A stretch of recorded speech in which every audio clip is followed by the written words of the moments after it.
ബംഗാളിലെ രാഷ്ട്രീയ സുരക്ഷാ രംഗത്ത് ഇപ്പോൾ വലിയൊരു മാറ്റമാണ് സംഭവിച്ചുകൊണ്ടിരിക്കുന്നത്. സുവേന്ദു അധികാരിയുടെ നേതൃത്വത്തിലുള്ള സർക്കാർ അധികാരം ഏറ്റെടുത്തതിനു ശേഷം സംസ്ഥാനത്തെ അനധികൃത കുടിയേറ്റം സംബന്ധിച്ച വിഷയങ്ങൾ ദേശീയ തലത്തിൽ തന്നെ വലിയ ചർച്ചയായിരിക്കുകയാണിപ്പോൾ. നമ്മുടെ നാടിന്റെ അതിർത്തികളിൽ എന്താണ് നടക്കുന്നതെന്ന് നിങ്ങൾ ചിന്തിച്ചിട്ടുണ്ടോ? ഒരുപക്ഷെ നിങ്ങൾ വാർത്തകളിൽ കേട്ടുകാണും, ബംഗാളിൽ 10,000 പേര് നാടുകടത്തിയെന്ന്. കേൾക്കുമ്പോൾ ഇതൊരു ചെറിയ കണക്കായി തോന്നും. പക്ഷേ അല്പമൊന്ന് ആഴത്തിൽ ചിന്തിച്ചു നോക്കൂ. ഈ 10,000 എന്നത് വെറുമൊരു അക്കമല്ല. നമ്മുടെ നാട്ടിലെ ഓരോ പൗരന്റെയും സുരക്ഷ, സമാധാനം, സംസ്കാരം, ഒപ്പം നമ്മുടെ നാടിന്റെ സാമ്പത്തിക ഭദ്രത ഇതെല്ലാം പണയം വെച്ചുകൊണ്ട് അതിർത്തി കടന്നെത്തിയ ആയിരക്കണക്കിന് മനുഷ്യരാണിവർ. ഇത്രയും കാലം ആരാണ് ഇവർക്ക് ഇത്രയും ധൈര്യം കൊടുത്തത്?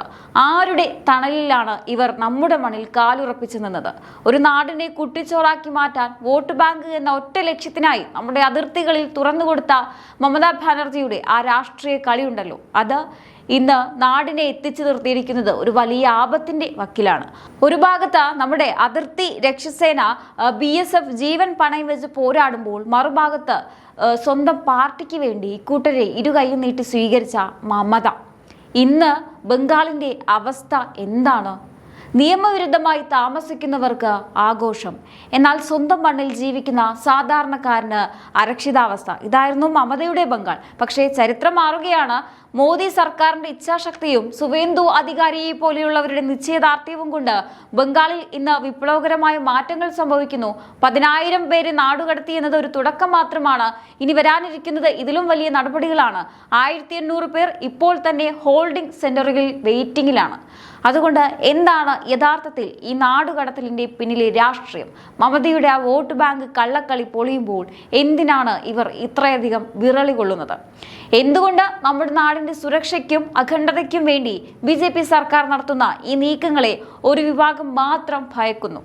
ഈ ചോദ്യങ്ങൾക്കുള്ള ഉത്തരമാണ് നമ്മൾ ഇന്ന് ചർച്ച ചെയ്യാൻ പോകുന്നത്. സത്യം പറഞ്ഞാൽ 10,000 എന്നത് വെറും കണക്കുകളല്ല, ഇതൊരു വലിയ മുന്നറിയിപ്പാണ്. ഇത്രയും കാലം നമ്മുടെ നാട്ടിൽ ഒരു നിയമവുമില്ലാതെ ഇവർക്ക് വാഴാൻ സാധിച്ചത് മമതയുടെ ഭരണത്തിൽ ലഭിച്ച ഒത്താശ കൊണ്ട് മാത്രമാണ്. വോട്ട് ബാങ്ക് രാഷ്ട്രീയം മാത്രം ലക്ഷ്യമിട്ട് സ്വന്തം നാട്ടിലെ പാവപ്പെട്ടവന്റെ അവകാശങ്ങൾ കവർന്നെടുത്ത് പുറത്തു നിന്നെത്തിയവർക്ക് റെഡ് കാർപ്പറ്റ് വിരിച്ചു കൊടുത്ത മമതയുടെ ഭരണം അക്ഷരാർത്ഥത്തിൽ ബംഗാളിനെ ഒരു അഭയാർത്ഥി ക്യാമ്പാക്കി മാറ്റിയിരിക്കുകയാണ്. ആക്രമണങ്ങൾ നടക്കുമ്പോഴും നമ്മുടെ നാട്ടിലെ സമാധാനം തകരുമ്പോഴും മമതയുടെ കണ്ണിൽ മാത്രം എന്തുകൊണ്ട് ഈ നിയമവിരുദ്ധർ വലിയവരാകുന്നു? ഇതിൻ്റെയൊക്കെ അർത്ഥം വളരെ വ്യക്തമാണ്. അധികാരത്തിൽ തുടരാൻ വേണ്ടി സ്വന്തം ജനതയുടെ സുരക്ഷയെ പണയം വെക്കാൻ പോലും അവർക്ക് മടിയുണ്ടായിരുന്നില്ല. അതിർത്തി കടന്നെത്തുന്ന ഓരോ വ്യക്തിയും നമ്മുടെ രാജ്യത്തിന്റെ സുരക്ഷയ്ക്ക് ഭീഷണിയാണ്.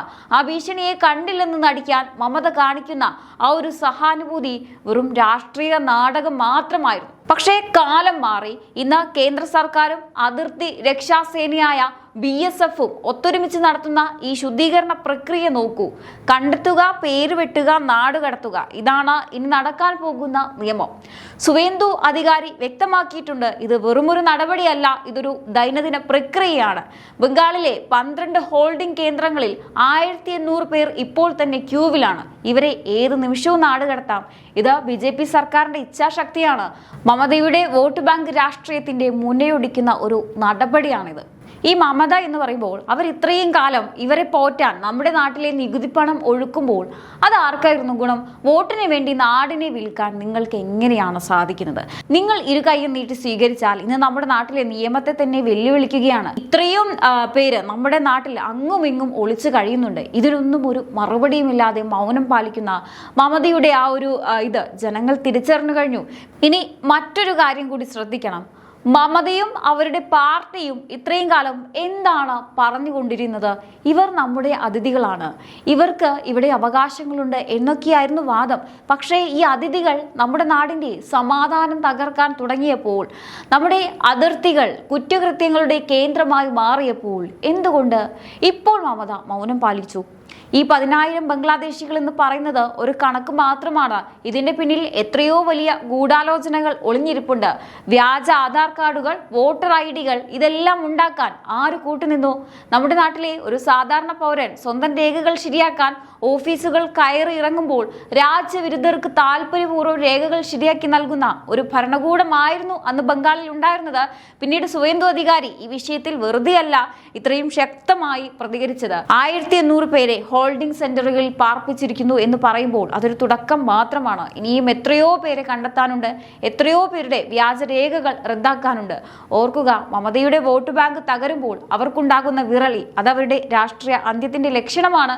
വോട്ട് ബാങ്ക് രാഷ്ട്രീയം കൊണ്ട് ഒരു നാടിനെ രക്ഷിക്കാൻ കഴിയില്ലെന്ന് ഇനിയെങ്കിലും അവർ മനസ്സിലാക്കുന്നത് നന്നായിരിക്കും. നിയമവിരുദ്ധമായി കടന്നു കയറുന്നവർക്ക് നമ്മുടെ നാട്ടിൽ സ്ഥാനമില്ല. ഈ പോരാട്ടം ഇവിടെയും അവസാനിക്കുന്നില്ല. ഇതൊരു തുടക്കം മാത്രമാണ്. ഇനി ഈ നാട് സുരക്ഷിതമാണെന്ന് നമുക്ക് ഉറപ്പിച്ച് പറയാൻ കഴിയുന്നത് എന്തുകൊണ്ടാണ്? അതിന് കാരണം ഡൽഹിയിൽ ഇരിക്കുന്ന ഭരണകൂടത്തിന്റെ കരുത്താണ്. പ്രധാനമന്ത്രി നരേന്ദ്രമോദിയും ആഭ്യന്തരമന്ത്രി അമിത്ഷായും ബംഗാളിന്റെ കാര്യത്തിൽ വളരെ വ്യക്തമായ ഒരു തീരുമാനം എടുത്തിട്ടുണ്ട്. നമ്മുടെ അതിർത്തികൾ സുരക്ഷിതമായിരിക്കണം.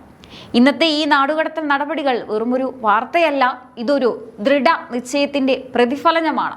രാജ്യസുരക്ഷയിൽ യാതൊരു വിട്ടുവീഴ്ചയുമില്ല എന്ന് അമിത്ഷാ പലതവണ വ്യക്തമാക്കിയതാണ്.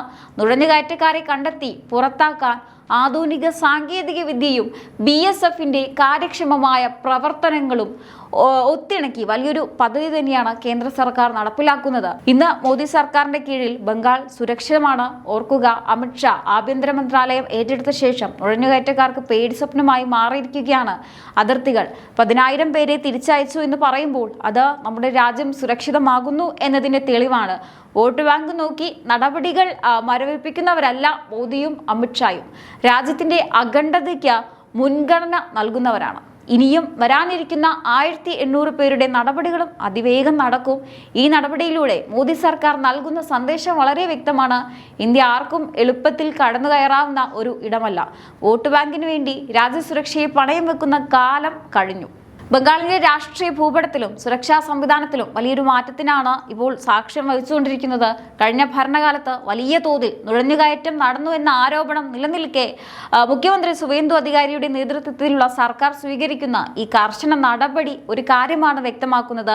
ഇനി അതിർത്തികളെല്ലാം സുരക്ഷിതമായിരിക്കും. ഇതൊരു രാഷ്ട്രീയ നീക്കം മാത്രമായല്ല, മറിച്ച് ദേശീയ സുരക്ഷയുടെ ഭാഗമായാണ് ഇതിനെ നമ്മൾ കാണേണ്ടത്. മമതാ ബാനർജിയുടെ അന്നത്തെ ഭരണകൂടം വോട്ട് ബാങ്കിനായി പണയം വെച്ച ബംഗാളിന്റെ അഖണ്ഡതയും സുരക്ഷയും വീണ്ടെടുക്കുക എന്നതാണ് ഈ സർക്കാർ നേരിടുന്ന ഏറ്റവും വലിയ വെല്ലുവിളി. വരും ദിവസങ്ങളിൽ ഇത് സംബന്ധിച്ച് കൂടുതൽ വലിയ നടപടികൾ തന്നെ പ്രതീക്ഷിക്കാം. ഈ മാറ്റങ്ങളെ നിങ്ങൾ എങ്ങനെയാണ് നോക്കിക്കാണുന്നത്?